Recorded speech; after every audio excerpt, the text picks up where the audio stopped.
for girls and the need to really help girls because the impact of them not going to school is so immediate and so terrifying.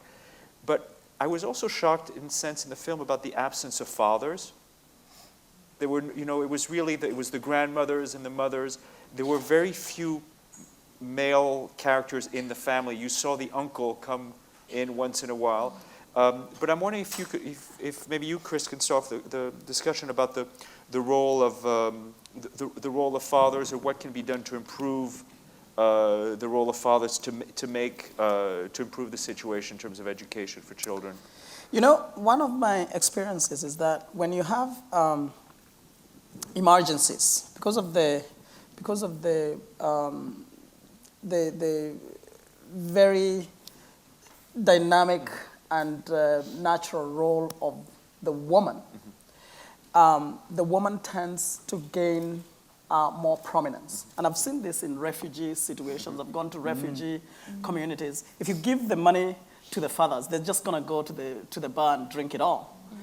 So what happens is that you find a lot of women gaining prominence during crisis.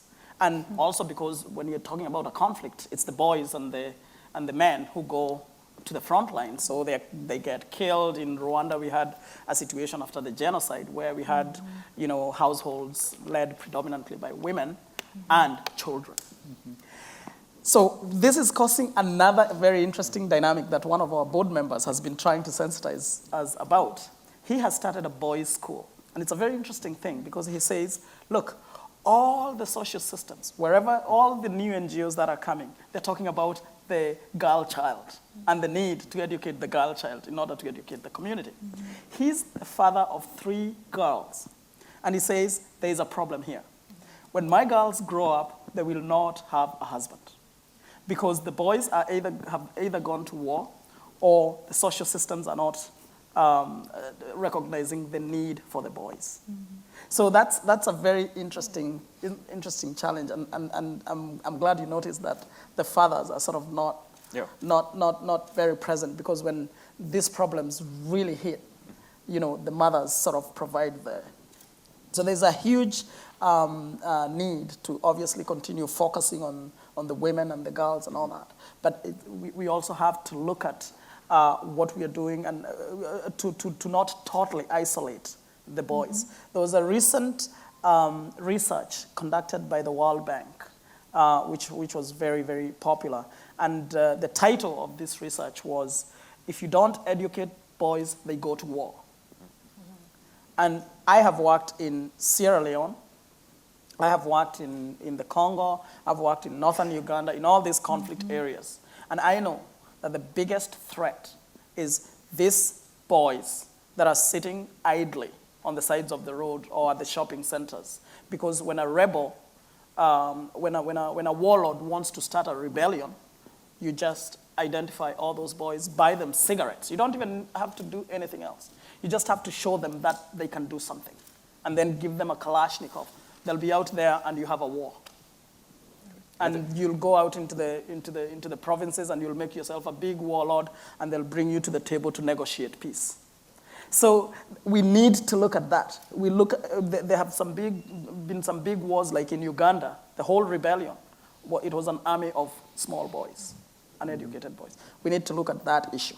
Is that something that Save the Children you've examined and come across? We do quite a bit of work with education in countries affected by conflict or fragile states. And the gender issues are very complex, and you can't ignore either gender in this mix. You have to address boys, you also have to address the girls. And they're dealing with different issues, and they're struggling with different things. So you really do need to have specific programming and support for teachers and caregivers and communities that are trying to deal with this. Another big issue is, after conflicts end, reintegrating these children who have been part of the war and bringing them back into the classroom creates a very difficult dynamic. And teachers and schools need very specific support to help reintegrate these children, not only into the classroom, but also into the communities. So Save the Children does quite a bit of work with that, but there's still a lot to be done. to address these issues. And as you probably know and can speak to this in a lot more eloquence. So. Yeah, I was just to second what Chris said. I mean, the research shows that one of the best ways to reduce a country's conflict risk is to have high quality secondary education for boys. That's particularly something that reduces, I think it's every year, 20% a risk of conflict.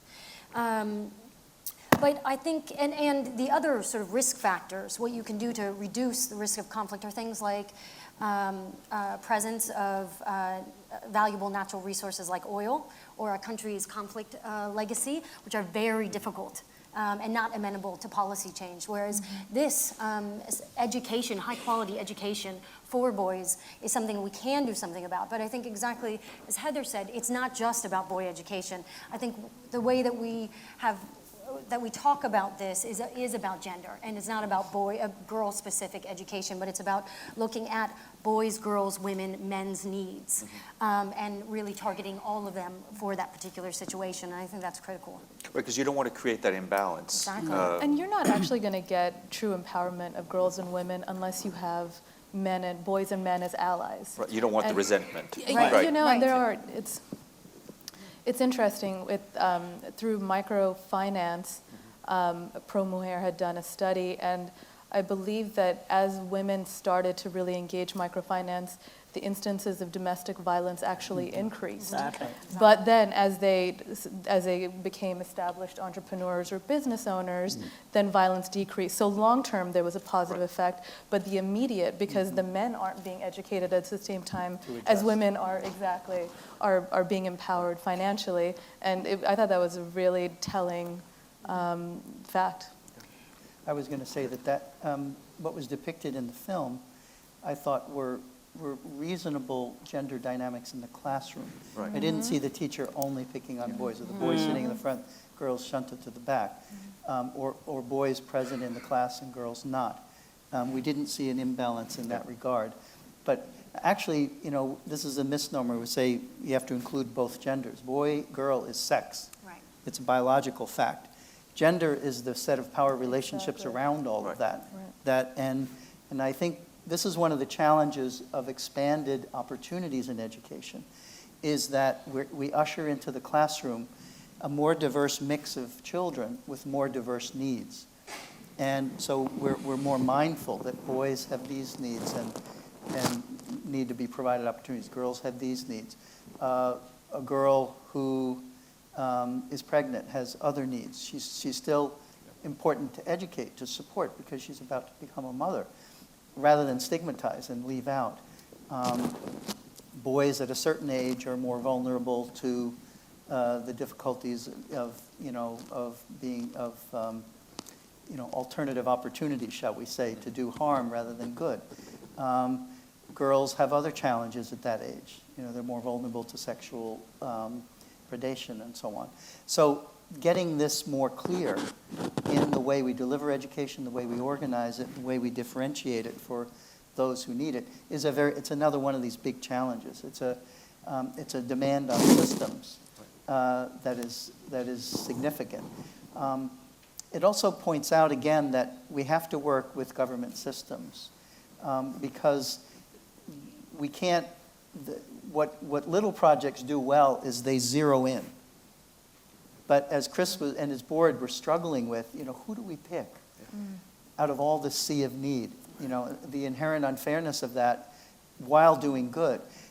This is why we then turn to government and say, how can we translate those resources, the coverage you have, which is a default position that's a leverage point, into an advantage rather than a disadvantage or an overwhelming challenge? How do we translate the goodness of all those people in that system into means of reaching every child?